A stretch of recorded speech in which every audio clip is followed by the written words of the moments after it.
Okay, ionic bonding, part 3. This is the part 3 in a 3-part series, so we're wrapping up ionic bonding, soon to move on to another type of bonding. If you were keep doing some well with the mystery first there. 2 parts, again, we're just adding a section, one little piece at a time. Polyatomic ions is the focus of our part 3 podcast. Think about that word, polyatomic.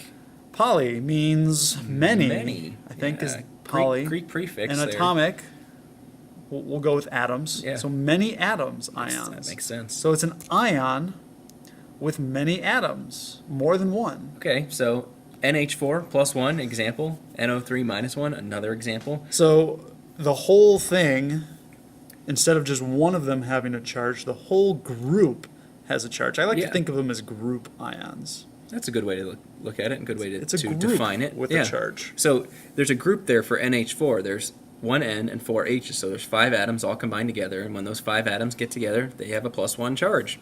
All right. Same thing with the nitrate. We are going to Unit. treat that as a unit. That whole thing, NH4, when we're talking about that one, which consequently is called ammonium, we will never change that formula. NH4 will always be NH4. And it's always NH4 plus 1. Always +1. So the whole thing stays together. Lock it in place. And You will be given a table in class that has it on it. you just need to look them up. One of the things you need to put in your reference section of your journal. Do not memorize them. No need to memorize them. You might memorize them after you use them enough, Yes. but you don't need to. You just need to look them up. And you do need to be able to kind of recognize them, but that doesn't require memorization. Not yet. Just use will get you to that point. Naming, what do you know? They're still ionic, so all the ionic rules you've learned so far apply. Name them as you have before. There are no IDE endings if it's polyatomic, though. Most of them are anions, so this is going to simplify things. You don't need to change the ending. The So one what do we do? saw already, ammonium, is the only positive ion. So It is, the positive one. Polyatomic. So what do we do then if there's no IDE ending? Well, we don't change the IDE ending, we just keep it the same. So here's So- an example for us to try. So Na2SO4. Now, how do I know which part of that is a polyatomic and which part of that's regular? Yeah. Okay, so you see there's 3 elements together. You got Na, that's Okay. one, your first capital with a lowercase next to it. Then you have S and then O. So how do 4. we know if it's Na2S or SO4? Where's the polyatomic Is the ion? polyatomic, This is right. where you need to recognize them. You don't need to really memorize it, but just look at your reference list. You'll see very quickly that SO4 is on your reference list, Yeah. and the name of that is sulfate. So if you're naming it, you use the same rules you did before. So the first element in there is sodium. The second ion, I should say, the first ion is sodium. The second ion which is is polyatomic. sulfate. And you don't need to change the ending. You just keep the name that's on the sheet.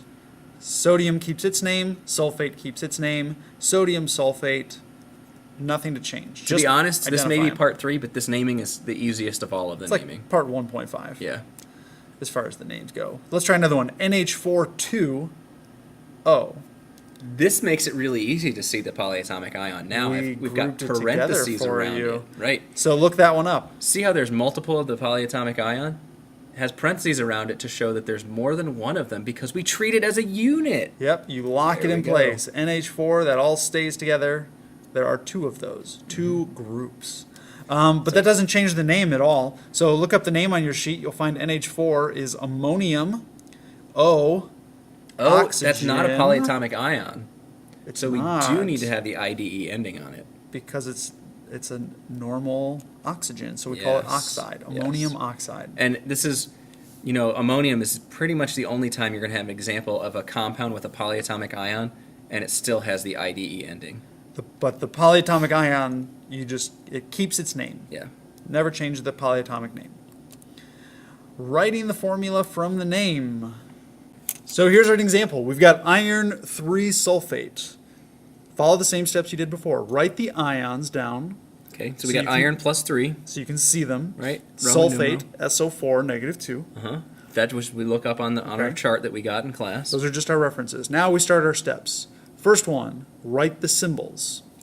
Fe and SO4, Okay? that's all we've got. Now notice we wrote SO4. We didn't change it. It's a unit. The whole thing's a unit. It's one piece. Sulfate. Don't change it. And then when we crisscross, we're going to crisscross them. The 3 goes over to the sulfate. The 2 goes over to the iron. Now, is that 3 going to affect the 4 that's already on the sulfate? Sort of.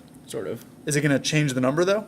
It shouldn't. It's still If going to it be does, a 4. we did something wrong. Remember, don't change the sulfate. And we Watch don't- the crisscross here. We really don't want it to be 43 either. No. That would be a problem. We don't want 43, so when we 43 crisscross oxygens. it, I want 3 sulfates. And since it's a group, just like math class, you have to group them together. I want Yes. 3 of the group, 3 sulfates. Okay? It's a crisscross, but with polyatomics, you need to use parentheses to group Right. them together. And this is really the podcast on how to use parentheses. Right. If you only have one of the polyatomic, you do not put parentheses in there because you're not showing multiple. That'd be like if you were in math class and you had 1x. You don't write the 1, you just write x, and you wouldn't put parentheses around the x just to put parentheses around the x. So if you have multiple of a polyatomic, use the parentheses. I don't need parentheses with the iron because iron's just one piece. 2 irons and then 3 of my group sulfate. All right, let's try another one. Calcium phosphate. Calcium is positive 2. Phosphate, the group PO4, is negative 3. Write the symbols, criss them and cross them, and parentheses around your group if you have more than one. I have 2 of the group phosphate. Okay, some practice. We've got 2 examples, one of a formula, we're going to try to write the name, and then another with a name, we'll try to write the formula. So All right. when we have a formula, the first thing we do is figure out what are the 2 things in our formula, right? And since we have the parentheses here, I know that this is my group, so I just need Nice. to look it up. God bless parentheses, that makes things easy. And the name of that one, CrO4, is That's called chromate. chromate. All right, I'm going to write that one down. So chromate, CrO4. Okay. The Mn on the front of my periodic table is Manganese. manganese. So when you're looking for manganese, you'll notice that it is in the middle of the periodic table, which means it is a transition metal. Oh, And one thing we learned from before is that transition metals need to have Roman numerals with them. they do need Roman numerals. So I need to look at my chromate charge to figure out the manganese. Yes. Just like I did before. Chromate's charge. Let's go back to the other chart. Chromate's charge is Polyatomics. -2. -2. Now I'm not going to write all the math out like we did in the last section, but let's follow along. Chromate is -2, and there are 2 of them.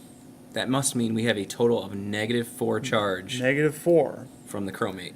There's 1 manganese that needs to balance that out. So that means that must have a +4 charge. Okay, and that's important because that 4, since it's a transition metal, has to go in my name. Yes. Manganese 4 chromate. So we've kind of combined parts 2 and part 3 in that practice Yes. problem. This is probably about as tricky as it's going to get as far as naming goes. Not very. Yeah. Ammonium sulfite. Okay, let's write I notice this is not an IDE, so it is probably not on the front of the periodic table. Right. Sulfite is not sulfur, it's a polyatomic. Yes. And ammonium, we've talked about a couple of times in this one, also polyatomic.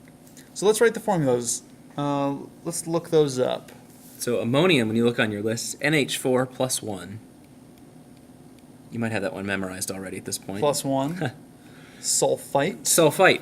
Be careful here. There is a sulfate on your list, and there is a sulfite on your list. Read We carefully. want sulfite. This is a common mistake people make. They don't take their time with these, and they end up writing down the wrong formula. So sulfite is SO3. SO3 minus 2. With a -2 charge. -2 okay. charge. Now that I have my ions, let's write them out again.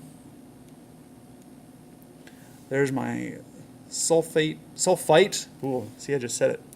And my ammonium. Okay? Okay, we want to crisscross the charges. Just the charge number. So my sulfite has a 2.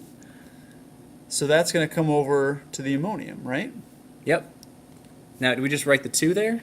Just write a 2 next to the 4, I right? don't- Well, let me try it real quick. If I just write a 2 there, NH42. NH42. That means now we have a nitrogen and 42 Oh. Oh, we need to group This them is together. making it a lot better. I want Two two ammoniums. ammoniums, two groups Good. ammonium, and then we'll cross the other one. NH4 is 1, so we will cross that over to the sulfite, and there's a 1 there. Do I need parentheses?